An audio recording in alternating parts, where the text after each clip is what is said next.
Bapak Ibu, saudara-saudari yang terkasih dalam Tuhan, Shalom. Shalom. Selamat Minggu Gaudete. Suasana sukacita terasa pada Minggu Gaudete. Lilin merah muda sudah dinyalakan. Kasula merah muda sudah dikenakan. Masker merah muda sudah direkatkan. Rupa-rupanya saya satu-satunya yang pakai masker pink. Masker ini 3 tahun lalu saya beli, sampai hari ini tidak habis. Karena 1 tahun hanya pakai 3 kali pada masa Minggu Gaudete, masa Advent, Minggu Letare, masa Prapaskah, dan kalaupun terpaksa pada saat Imlek. Itu pun mereka lihat-lihat sini saya pakai itu merah muda. Saudara-saudari yang terkasih, bahkan yang menarik saya adalah ini krans. Ditaruh juga warna pink. Bagus, ini kreatif. Tapi semoga tahun depan tidak lagi pakai pink. Karena hijau adalah tanda harapan. Bagus juga ini pink-pink. Sangat kreatif. Saudara-saudari yang terkasih dalam Tuhan, sukacita itu nampak mulai dalam perjanjian lama tentang nubuatan Dia yang akan datang. Yesaya dalam bacaan pertama mengatakan bahwa padang gurun dan padang kering akan bergirang. Bahkan alam semesta isinya akan bergetar menyambut Mesias. Padang belantara akan bersorak-sorai. Di sana juga ditemukan bahwa nubuat tentang penyembuhan. Orang buta matanya akan dijelikan, orang tuli dia akan dibuka telinganya, mulut orang bisu akan bersorak-sorai, orang lumpuh melompat seperti rusa, dan seterusnya. Bacaan pertama Yesaya. Dan berita tentang kegembiraan sukacita ini digarisbawahi oleh Yesaya dalam 2 konteks. Pertama, kalian akan kembali pulang dari pembuangan. Orang Israel ini luar biasa. Menjadi umat pilihan Allah dan Tuhan senantiasa setia dalam ketidaksetiaan mereka. Setelah dibuang ke Babel, Tuhan bilang kalian pasti akan kembali dari pembuangan. Sampai hari ini seruan atau semboyan orang Israel mulai sejak mereka pembuangan adalah hari ini kami di sini, esok kami ada di Sion. Sion maksudnya Yerusalem. Cinta akan tanah air mereka begitu kuat. Ini konteks dekat.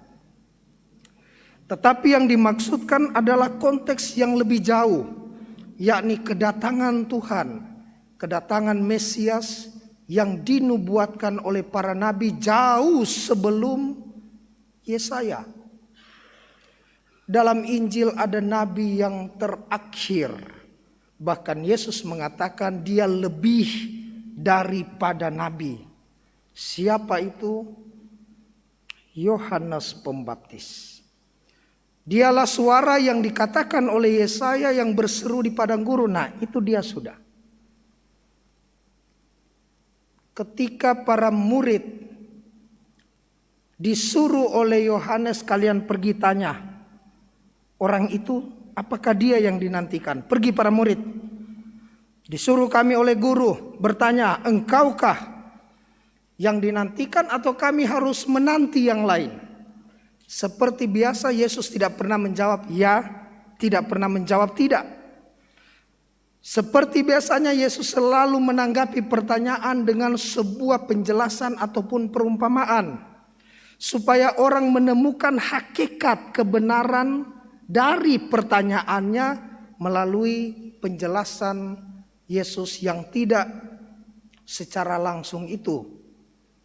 Yesus tidak bilang ya sayalah dia.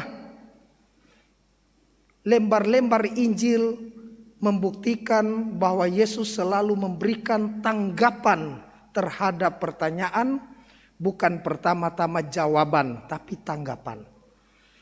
Apa yang Yesus katakan? Ya, katakan kepada dia, Yohanes, apa yang kamu lihat dan apa yang kamu dengar, apa yang kamu saksikan dan apa yang kamu dengar. Apa itu? Bahwa orang buta melihat, pekerjaan Yesus mujizat. Orang tuli mendengar, masih sama mujizat. Orang lumpuh berjalan, orang kusta menjadi tahir. Orang mati dibangkitkan, kata Injil. Dan bagi orang yang miskin diberitakan sukacita atau kabar baik.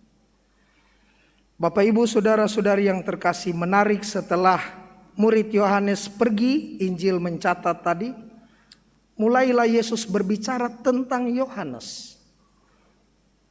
Tapi pembicaraan ini pembicaraan yang baik. Bukan Yohanes pergi lalu Yesus seperti gosipin Yohanes, bukan. Tapi Yesus mengatakan siapa Yohanes. Untuk apa kalian ke padang gurun melihat bulu yang bergoyangkah? Melihat pakaian halus tidak ada di sana itu kalian dapat di istana raja. Kalian cari nabi, ya memang banyak nabi itu tinggal di gurun. Ya benar aku katakan, memang nabi, tetapi dia lebih daripada nabi. Kenapa lebih daripada nabi? Yesus katakan tidak ada satu orang pun yang lahir dari rahim perempuan yang lebih besar dari Yohanes. Bukan main. Tetapi yang terkecil di dalam kerajaan sorga lebih besar dari Yohanes. Apa ini maksudnya? Tidak ada nabi manapun jauh sebelum Yohanes banyak nabi.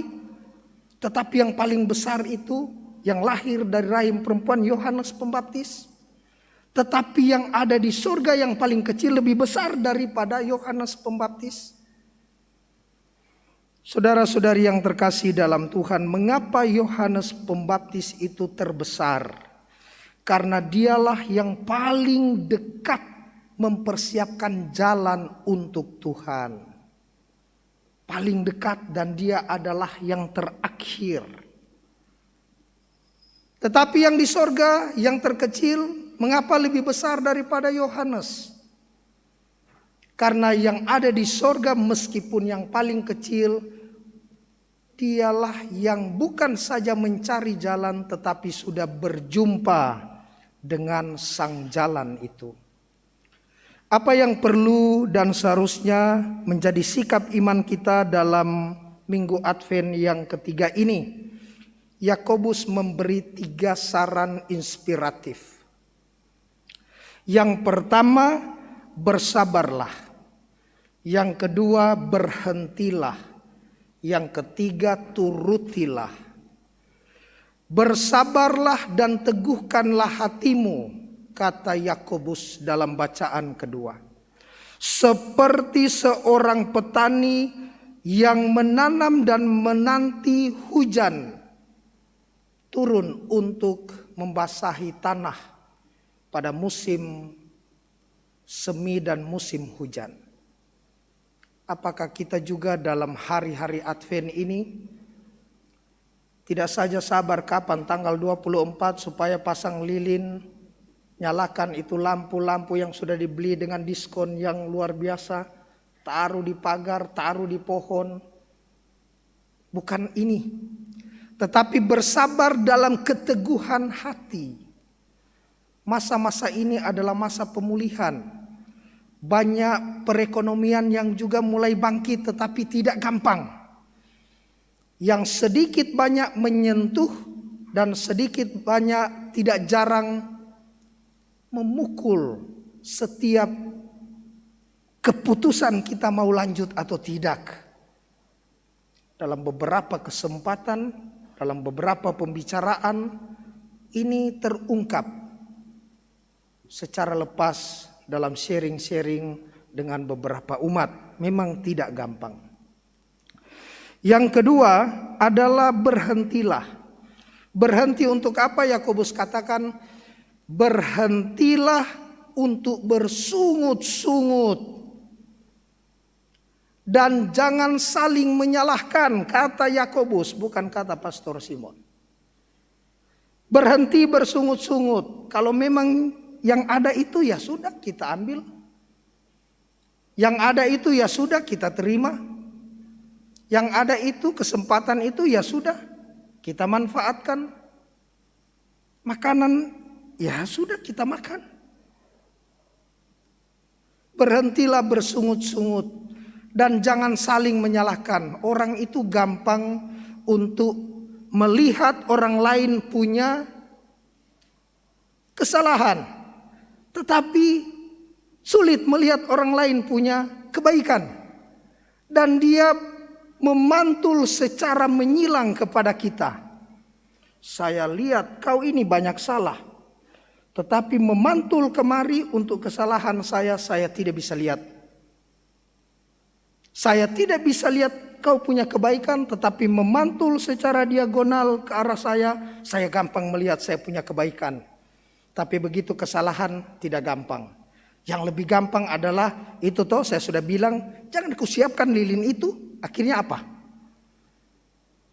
Menetes semua di gereja, saling menyalahkan, lebih gampang menyalahkan.